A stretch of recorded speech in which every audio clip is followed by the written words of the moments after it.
तो इस एपिसोड की शुरुआत वहीं से होती है जहाँ से पिछला एपिसोड खत्म हुआ था, जहाँ पे सबने डिसाइड किया था कि हाँ भाई एक साथ हम लोग यहाँ पे जाएंगे। फिर सामने से डेमन कमांडर ये भी कहता है हाँ लेकिन जो हमने पहली कंडीशन यहाँ पे रखी थी कि हाँ भाई ये जो बात है ना बाहर किसी के पास यहाँ पे फैलनी नहीं चाहिए, अगर फैल गई तो जो सुंदर बुढ़ाऊ में कहता है फैल गई तो यहाँ पे तू क्या करेगा। जो सुंदर डेमन कमांडर कहता है मैं यहाँ पे क्या करूँगा, मैं कुछ भी यहाँ पे नहीं करूँगा, क्या ना भाई मेरे बीच में और जो यांग कहीं ना हमारे बीच में यहाँ पे दोस्ती हो चुकी है, तो बस हम लोग ये नहीं चाहते कि दोस्ती के अंदर भी यहाँ पे दरार आए। तो समझ गया ना मेरा कहने का यहाँ पे क्या मतलब है। ये भी कहता हाँ हाँ समझ गए। उसके बाद से सबसे कहता हो भाई हम लोग चलते हैं। उसके बाद ये लोग आगे बढ़ते हैं और जैसे यहाँ पे आगे बढ़ते तो सामने यहाँ पे ये आता भाई क्या बोलते भाई दरवाजा जिसके अंदर जाना था, तो डेमन कमांडर के पावर से शायद यहाँ पे खुलेगा। तो दरवाजा खोलते ही ये लोग यहाँ पे अंदर जाते हैं। तो यहाँ पे बुढ़ाऊ में ना यान कैसे कहते भी कि भाई यान की चौकन्ने रहना, कोई भरोसा नहीं है, किसी पे भी भरोसा मत करना। ये यान के बोलता है या भाई मेरा हमेशा खड़ा रहता है, आई मीन हमेशा मेरे चौकन्ने के कान यहाँ पे खड़े रहते हैं। उसके बाद से यहाँ पे आगे जाते तो आगे भाई मेन गेट आता है जिसको खोलने के लिए वो जो बुक यहाँ पे था ना अभी ब्लैक बुक वही बेसिकली यहाँ पे चाहिए था।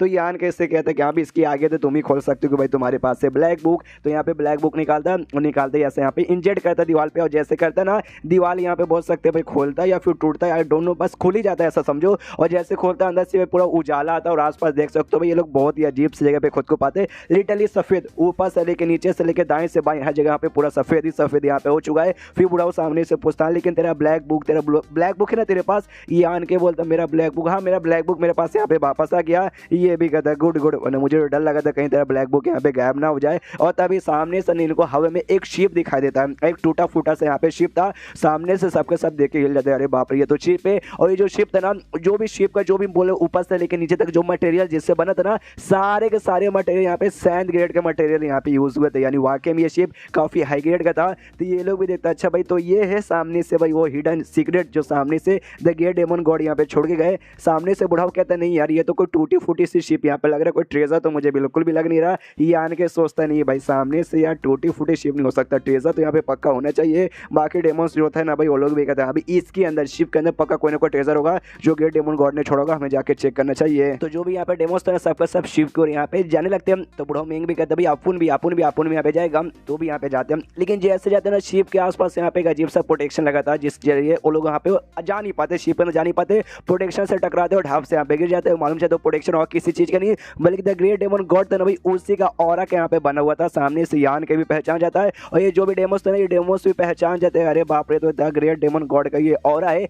एंड देन उसके बाद जो शिप का जो प्रोटेक्शन है भाई धीरे धीरे वो प्रोटेक्शन यहाँ पे ना ग्रेट डेमन गॉड के रूप में यहाँ पे आने लगता है। अब ये रियल वाला नहीं है, सामने से या तो उसका आत्मा का एक छोटा सा टुकड़ा ही समझो या फिर कोई ना कोई उसका ऑरा है, फिर कोई ना कोई निशान यहाँ पे समझो भाई रियल वाला तो कब का यहाँ पे मारा जा चुका है। तभी तो भाई उसकी बॉडी मतलब उसकी हड्डी सामने सब यान के हड्डी के अंदर है और वो जो डेमन गॉड यहाँ पे पैदा हुआ था ना वो इनके पास यहाँ पे बढ़ने लगता है। ये लोग भी देख के हिल जाते हैं, अरे बाप रे तो ग्रेट डेमन गॉड हमारी ओर यहाँ पे आ रहा है। और जैसे वो इनके ओर आ रहा था इनकी फटे पड़ी थी और सामने से हिलने की लोग कोशिश करते हैं और स्पेशली यान के भी ऑफकोर्स हिलने की कोशिश करता है, लेकिन सामने से ना अपना बॉडी यहाँ पे बिल्कुल भी हिला नहीं पाता। एंड देन शायद ग्रेट डेमन गॉड इसके पास आता है, डम से लाइट जलती है। एंड देन उसके बाद यान का एक आंख बंद और जैसे यहाँ पे यान की आंख खोलती है सामने से खुद को ना स्टेरिस स्काई में पाता है। ये भी देख के कंफ्यूज कि भाई मैं स्टेरिस स्काई में आ गया। तब नोटिस करता नहीं है भाई स्टेरिस स्काई में ये नहीं आया बल्कि इसका जो नॉलेज है इसका नॉलेज यहाँ पर आया है और स्टेरिस स्काई के अंदर सामने से ग्रेट डेमन गॉड इससे दिखाई देता है। अब इससे पूरा अच्छे से सबको समझ आ जाता है। ओके तो ऐसा लगता है ना उनका जो ऑरा था ना भाई उनका ऑरा मेरे नॉलेज से कैसे टकराया, जिसके बाद से ना ग्रेट डेमन गॉड ने यहाँ पे क्या क्या देखा क्या क्या एक्सपीरियंस किया ना उस समय सामने से यहाँ पे देख सकता हूँ। और शायद भाई मैं वही देख रहा हूँ कि हो सकता है एक टाइम पहले ना ग्रेट डेमन गॉड यहाँ पे आएंगे स्टेरिस स्काई में और यहाँ पे आने के बाद उन्होंने क्या क्या किया था उस समय देख सकता हूँ। वाह तो सामने से देख रहे थे कि ओके ठीक है क्या क्या करते हैं। तो सबसे पहले यहाँ पे जो भवंडा जैसा था ना अभी जो स्टेरिस स्काई में यहाँ पे आते हैं जो कि वाकई में बड़े खतरनाक रहते हैं वो उसमें घुस जाता है। ये एक्साइटेड ओ माय गॉड उसमें घुस गए। तो सामने से अब क्या होगा घुसने के बाद है ना सेफली यहाँ पे बाहर आ जाता है और बाहर आने के बाद है ना कुछ भी उसको नहीं हुआ था। ये भी देखता है बाप रे ग्रेट डेमन गॉड भी सबसे स्ट्रॉन्गेस्ट सब तक के है भाई। तो सामने से ऑफकोर्स कुछ नहीं होगा, अब आगे देखना चाहता हूँ भाई क्या होगा। एंड देन उसके बाद कुछ नहीं होता, आराम से बैठ के ना अपना शर्ट कल्टिवेशन यहाँ पे करता आंख बंद कर और आसपास से ना ढेर सारे एस्टेरॉइड के टुकड़े आके उसके बॉडी से टकराते। यान कहीं भी आराम से लेटे लेटे देख रहे थे कि अरे यार कुछ तो करो भाई कुछ तो यहाँ पे कर ही नहीं रहे। और तभी ग्रेट डेमन गॉड अपनी आंख यहाँ पे खोलते हैं और यान के उसके सामने था। ये देख हिल जाते अभी मुझे देख सकते ऐसे कैसे, लेकिन ये भाई यान कहीं को नहीं देख रहा था।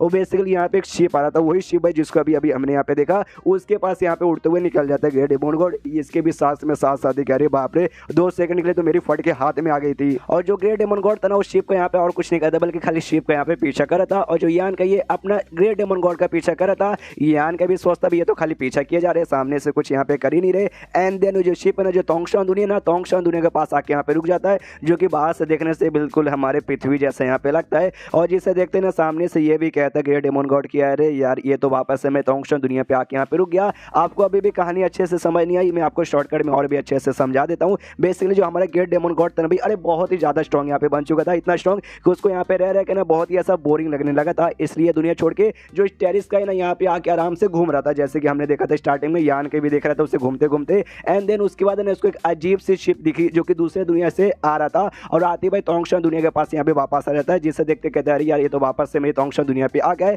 एंड देन उस शिप के ऊपर यहाँ पे दूसरे बंदे थे जो बेसिकली मुझे लग तो ऐसा रहा कि भाई बोन रेस के बंदे, हालांकि बोन जैसे दिखाई दे तो नहीं रहे लेकिन कंफर्म नहीं हूँ, ऐसा समझो भाई बस दूसरे बंदे थे एलियन तो जो कि आते हैं ना ये जो दुनिया ना तोंगशन दुनिया यहाँ पे कब्जा करना चाहते थे, जिस चक्कर में ये दुनिया के उस समय के जो भी लोग थे उन्होंने यहाँ पे फाइट किया और जो ग्रेट डेमन गॉड था ना उन्होंने भी जाकर वहाँ पे ऐसा फाइट वगैरह चालू कर दिया। यान के भी जो फाइट यहाँ पे था ना भाई बहुत ही बड़ा फाइट था, लिटरली बहुत ही बड़ा फाइट। यान के भी देखता अगर ऐसा फाइट हमारे दुनिया में हुआ रहता ना, हमारा दुनिया कब का यहाँ पे बर्बाद बोले तो पूरा यहाँ पे बर्बादी हो जाता। एंड देन उसके बाद फाइट यहाँ पे कंटिन्यू रहता है और लिटरली भाई दुनिया में पूरी बहुत ही ऐसी बर्बादी आती है। यान के भी देख के हिल जाते कि अरे बाप रे, यानी पहले ये दुनिया में इतना खतरनाक फाइट भी हुआ था। एंड देन उसके बाद फाइट खत्म होता है, जो इंसान जो भी डेमोस थे ना भैया दुनिया के मिलकर जो भी एलियंस यहाँ पे आए थे उनको भाई यहाँ पे खत्म कर दिए थे। एंड देन उसके बाद ना जो ग्रेट डेमन गॉड सामने से दुनिया के ऊपर कोई मुसीबत ना आए इसको बचाने के लिए उन्हें एक बहुत ही बड़ा फॉर्मेशन बनाया जो कि दुनिया के आसपास यहाँ पे लगा दिया। और फॉर्मेशन का जो मैंने यहाँ पे फॉर्मेशन आई रहता है जिससे पूरा फॉर्मेशन यहाँ पे डिपेंड है, वो दुनिया को उन्होंने सेंटर में लगा दिया और अपना जो सॉल क्लोन यहाँ पे था ना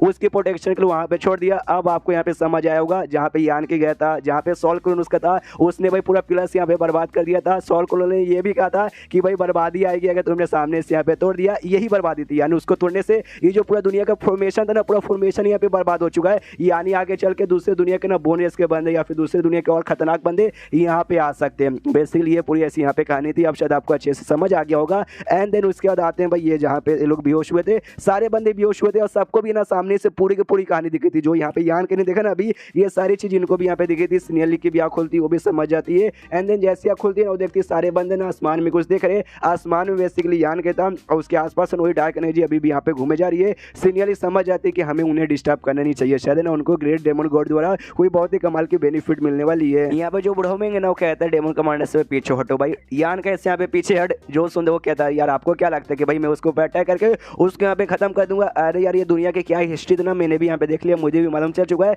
तो आपको क्या लगता है इतना सब कुछ होने के बाद मैं वाकई में इसको यहाँ पे नुकसान पहुंचाऊंगा? जो सुंदर बुढ़ाऊ में कहता है भाई मुझे वाकई में तेरे ऊपर कोई भरोसा नहीं है, तो नुकसान पहुंचा भी सकता है। जो सुंदर ये भी कहता है ओके ओके ठीक है मैं चला पीछे। एंड देन पीछे साइड यहाँ पे आने लगता है। एंड देन जब पीछे साइड आता है ना तब यहाँ पे बुढ़ाऊ में नोटिस करता है यान का जो इंटरनल पावर सर्टिफिकेशन था, यानी जब तुम 3rd लेवल से यहाँ पे 7th लेवल पे जाने वाले रहते हो उस समय जो आता है ना भाई वो यहाँ पे भाई एक्टिवेट हो चुका है। तो पूछता भी सिनेली से कि भाई इसका कब का ऐसा चालू हुआ? जो सुंदर सिनेली कहती है लगभग 1 महीना पहले जब हम लोग हाई हेवन बेबीलोन में गए थे, ये भी कहते 1 महीने पहले, यानी भाई बहुत ही जल्दी आ गया। एंड देन उसके बाद चेंज होता है यान कहीं पे जिसको यहाँ पे तकलीफ हो रही थी खुद को नॉलेज सी में अपना पाता और सामने से इसका जो नॉलेज है ना ये अपने नॉलेज को बिल्कुल भी कंट्रोल नहीं कर पाता। फिर जो यहाँ पे उसका जो आँख यहाँ पे था भाई ग्रेट डेमन गॉड का, जिसको हम माँ की आँख या फिर भैंस की आँख कहते हैं, वो अजीब सा रिएक्शन करता है, पूरा लाइट निकालता है जिससे यान के और भी तकलीफ होती है। लेकिन उसके बाद सब कुछ यहाँ पे तकलीफ गायब। यान के काफ़ी अच्छी फीलिंग यहाँ पे होती है, उसको ऐसा फीलिंग होता है वो जो आँख था ना वो आँख और इसका जो आँख है ना लिटरली भाई उनके बीच में ऐसा कनेक्शन बन चुका है, अब दोनों ने एक साथ ऐसे जुड़ चुके हैं, ऐसी बेसिकली इसको फीलिंग आती है। और प्लस इसका एक आँख का भी कलर चेंज होकर लिटरली भाई वो आँख जैसे यहाँ पे कलर आ जाता है। एंड देन ये चैप्टर यहीं पे खत्म हो जाता है। तो चैप्टर खत्म तो वीडियो भी खत्म। तो मिलते हैं अगले किसी वीडियो में, जब तक के लिए बाय बाय।